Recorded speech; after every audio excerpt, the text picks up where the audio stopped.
Machiavelli. According to Machiavelli, the ends always justify the means, no matter how cruel, calculating or immoral those means might be. Tony Soprano in Shakespeare's Macbeth may be well-known Machiavellian characters, but the man whose name inspired the term, Niccolo Machiavelli, didn't operate by his own cynical rule book.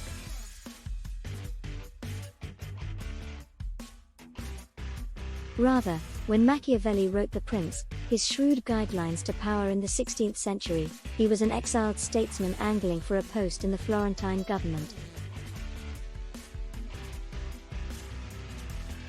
It was his hope that a strong sovereign, as outlined in his writing, could return Florence to its former glory. Machiavelli's guide to power was revolutionary in that it described how powerful people succeeded, as he saw it, rather than as one imagined a leader should operate. Before his exile, Machiavelli had navigated the volatile political environment of 16th century Italy as a statesman. There were constant power struggles at the time between the city-states of Italy, the Holy Roman Empire, France, and Spain. The Prince. As leaders rapidly rose and fell, Machiavelli observed traits that, he believed, bolstered power and influence. In 1513, after being expelled from political service with the takeover of Florence by the Medici family, Machiavelli penned his outline of what makes an effective leader in The Prince.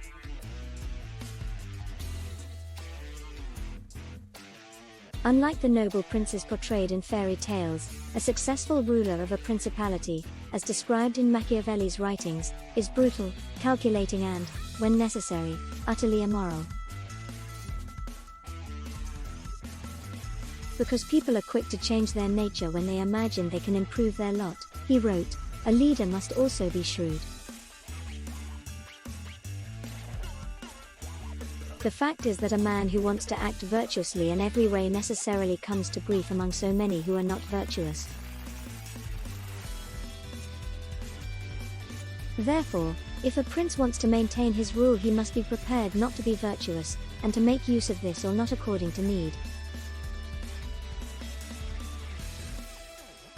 Until Machiavelli's writing, most philosophers of politics had defined a good leader as humble, moral and honest. Machiavelli shed that notion, saying frankly, it is better to be feared than loved, if you cannot have both. Cruelty can be better than kindness, he argued, explaining that making an example of one or two offenders is kinder than being too compassionate, and allowing disorders to develop into murder and chaos which affects the whole community.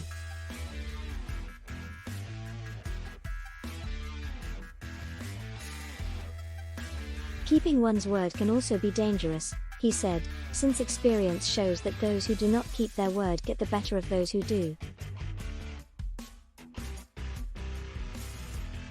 Moreover, Machiavelli also believed that when leaders are not moral, it's important they pretend they are to keep up appearances. A prince must always seem to be very moral, even if he is not, he wrote. Fortune and Virtù.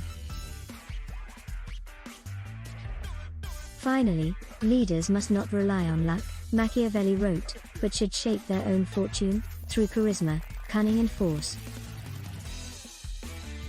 As Machiavelli saw it, there were two main variables in life, fortune and virtù. Virtù, not virtue, meant bravery, power and the ability to impose one's own will. Fortune, he wrote, was like a violent river that can flood and destroy the earth, but when it is quiet, leaders can use their free will to prepare for and conquer the rough river of fate.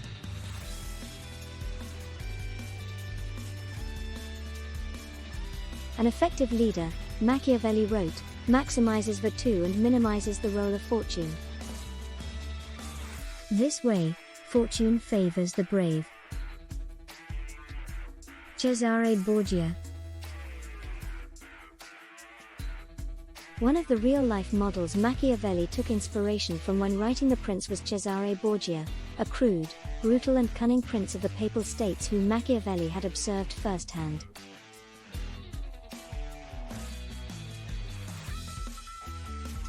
During a visit with Borgia to discuss relations with Florence, Machiavelli witnessed as Borgia lured his enemies to the city of Senigallia with gifts and promises of friendship and then had them all assassinated.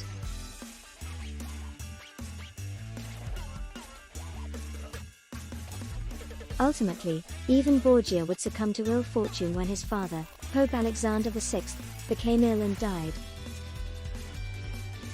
Borgia died a few years after the death of his father at the young age of 32. Despite Borgia's premature demise, Machiavelli believed that a strong leader like Borgia was just what Florence needed to raise morale, unite the people and raise the city-state's prominence to its former glory.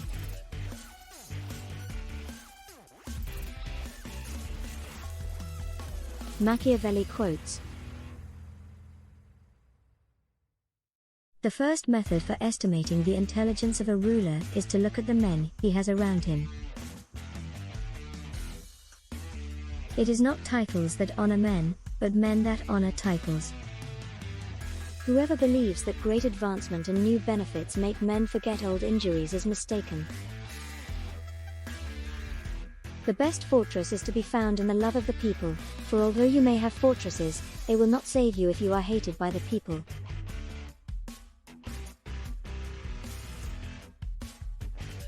Where the willingness is great, the difficulties cannot be great. There is no other way to guard yourself against flattery than by making men understand that telling you the truth will not offend you. Everyone sees what you appear to be, few really know what you are. Impact of the prince.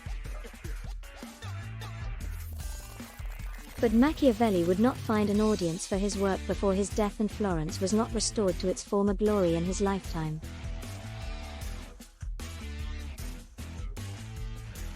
France, then Spain and Austria, invaded Italy, and its warring city-states were unable to defend themselves, leading to nearly 400 years of dominance by outside rulers. Eventually, The Prince was published in 1532, 5 years after Machiavelli's death. Over the centuries that followed, the principles it espoused would trigger outrage as well as admiration and establish Machiavelli as a controversial and revolutionary political thinker.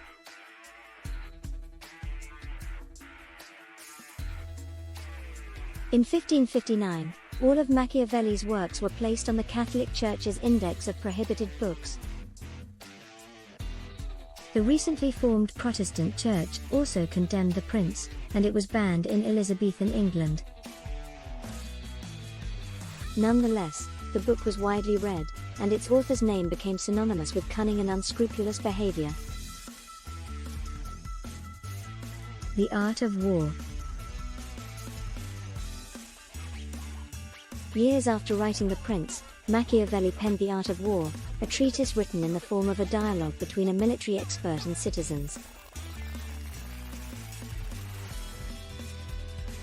The Art of War discusses the role that citizens have in supporting and using military troops to the citizens' advantage, the role of training and the best use of artillery in disarming one's enemies.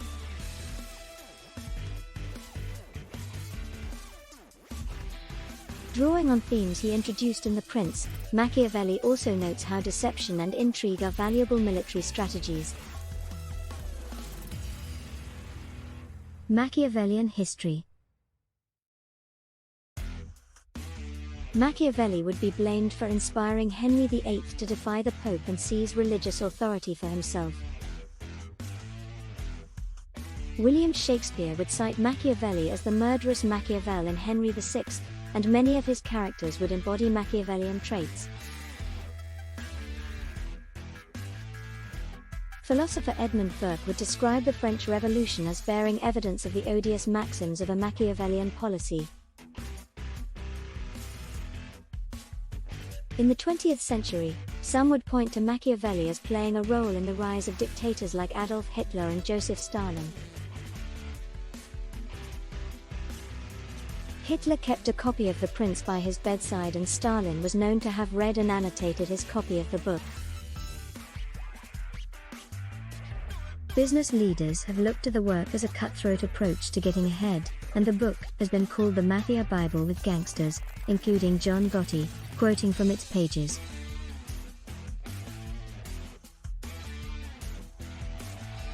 Some scholars have questioned whether Machiavelli intended that readers take him at his word. Instead, they propose that The Prince was actually a satirical work and intended as a warning of what could happen if power is left unchecked. But most take it at face value as a cold-blooded blueprint for how to gain and hold on to power. Francis Bacon, the English statesman, scientist, philosopher, was among those who appreciated Machiavelli's frank reflections early on, writing in 1605, "We are much beholden to Machiavel and others that write what men do and not what they ought to do.